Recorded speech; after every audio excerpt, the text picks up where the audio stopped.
Bonjour à toi, sentinelle de prière. Alors aujourd'hui, il y a un verset qui résonne dans mon esprit depuis quelques jours et c'est dans le livre de Jacques au chapitre 5, verset 4.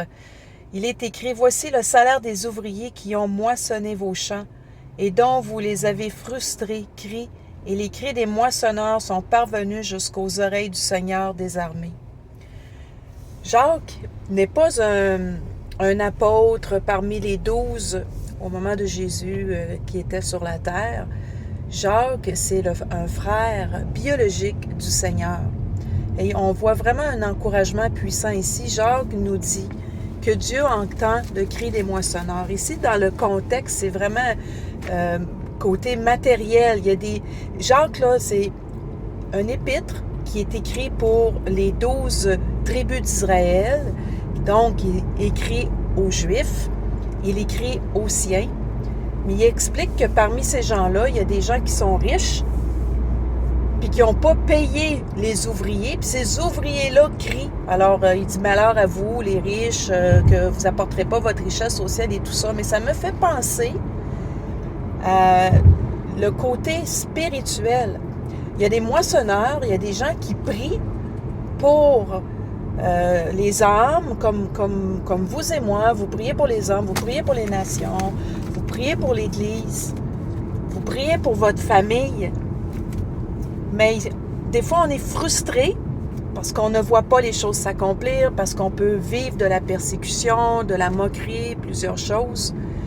Mais cet encouragement-là me parle beaucoup parce que Jacques, c'est un frère biologique du Seigneur, comme je disais.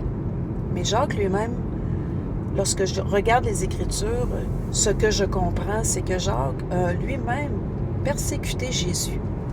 Parce qu'il est écrit à un endroit, je pense que c'est dans Marc au chapitre 3, où il se dit que les parents de Jésus sont venus le voir et lui disaient qu'il était hors de sens, dans le sens qu'il était fou, là. Tu travailles trop, Jésus.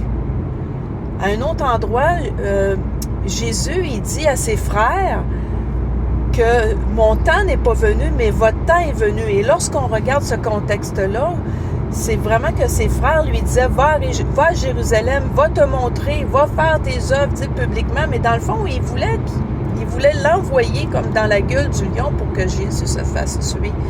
Ça, je crois que c'est dans Jean au chapitre 7 de mémoire. Mais Jacques, à ce moment-ci, dans la Bible, il a écrit un épître. Jacques, c'est lui qui s'occupe de l'Église de Jérusalem. Jacques a été complètement transformé. Il faisait sûrement partie des 120 au moment de la Pentecôte. Un jour, son cœur a été touché, même s'il n'a pas nécessairement cru à Jésus, même s'il n'a pas œuvré avec lui dans le bon sens, qu'il l'a peut-être persécuté. Eh bien, un jour, il est né de nouveau et il est devenu chef d'une assemblée. Et c'est vraiment un encouragement puissant que je trouve pour ceux qui prient, comme vous et moi, pour nos familles entre autres, ou ceux qui sont dans l'incompréhension. Ils ne comprennent pas pourquoi on est amoureux de Jésus comme ça. Ça peut être aussi justement comme les 12 tribus des frères et des sœurs chrétiens qui ne comprennent pas notre mission, qui ne comprennent pas que nous œuvrons par la puissance du Saint-Esprit, puis il y a toutes des choses qu'on pourrait dire avec les dons, pas les dons, qui sont actifs encore aujourd'hui, etc. Ça l'amène une différence, servir le Seigneur, mais ça nous amène de la persécution. Mais il y a un encouragement ici, parce que Jacques lui-même, qui a été sauvé, né de nouveau, responsable aujourd'hui d'une assemblée, Dieu veut faire la même chose pour nos familles. Dieu veut se révéler, tout comme il a permis que son propre frère se révèle.